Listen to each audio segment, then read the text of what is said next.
en los modelos de socialización.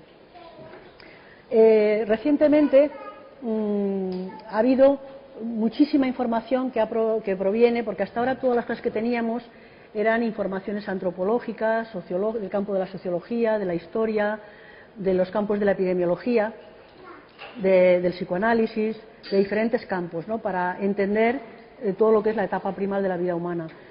Pero recientemente están apareciendo una cantidad de investigaciones y de estudios que se están haciendo desde el campo, de diferentes campos de la neurología, de la endocrinología y de la misma neonatología, de los mismos pediatras que están en las plantas con los neonatos, con los niños pequeños.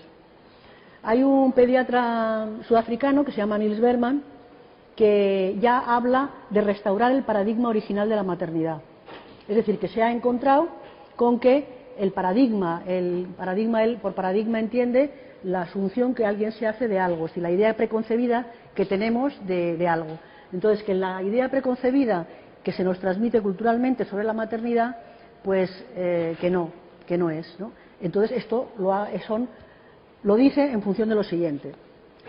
Para él, el paradigma original que hay que restaurar es que la criatura, desde que nace, tiene que estar piel con piel sobre el cuerpo de la madre de forma continuada desde el momento del nacimiento y durante toda la exterogestación.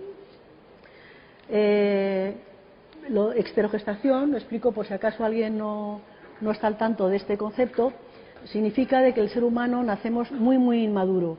Somos extremadamente inmaduras las criaturas humanas porque nacemos antes de tiempo.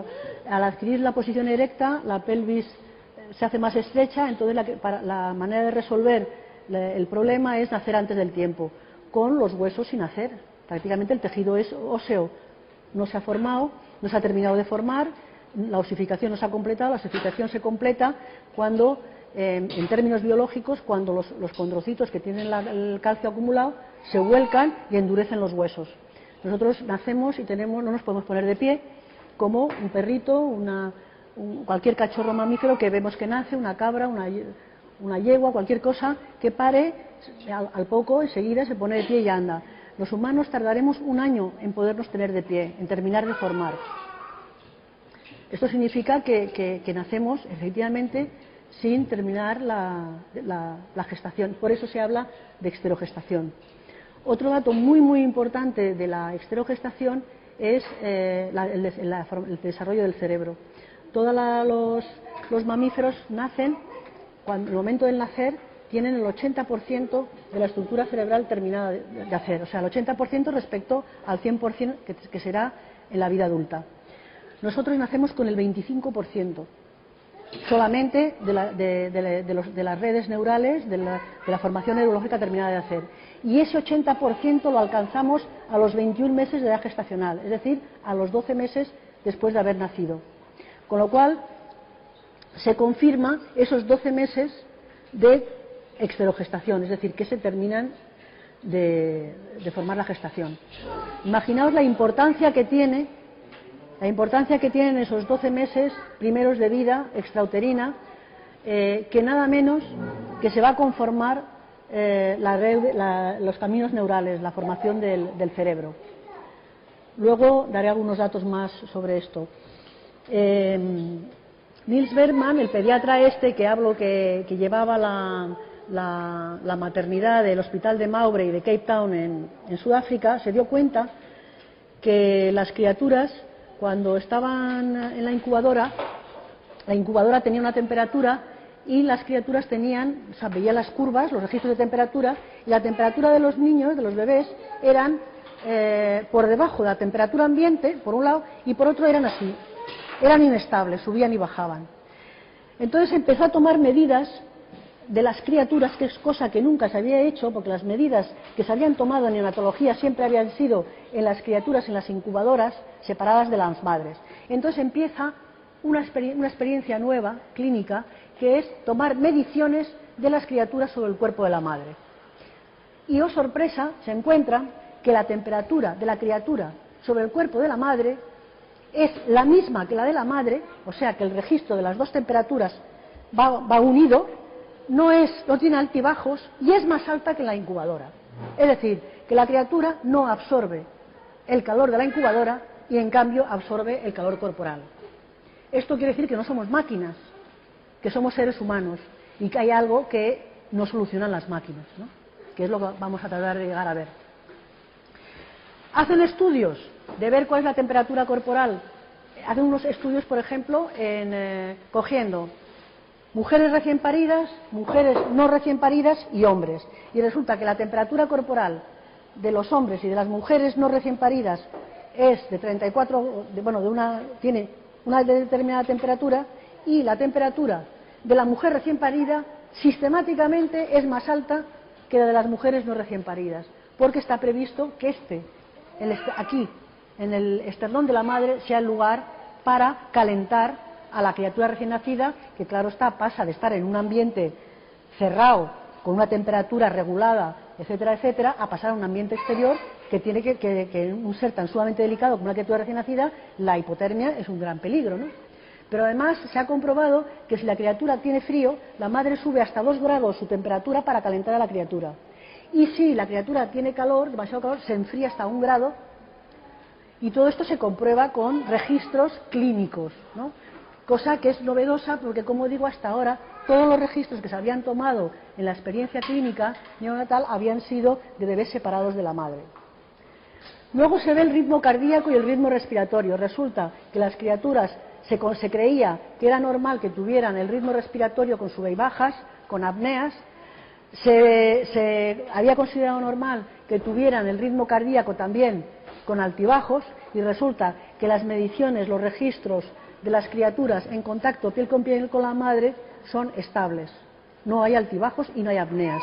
Cosa que también se hace recientemente por primera vez, tomar registros de ritmos cardíacos con aparatos y tal con las criaturas.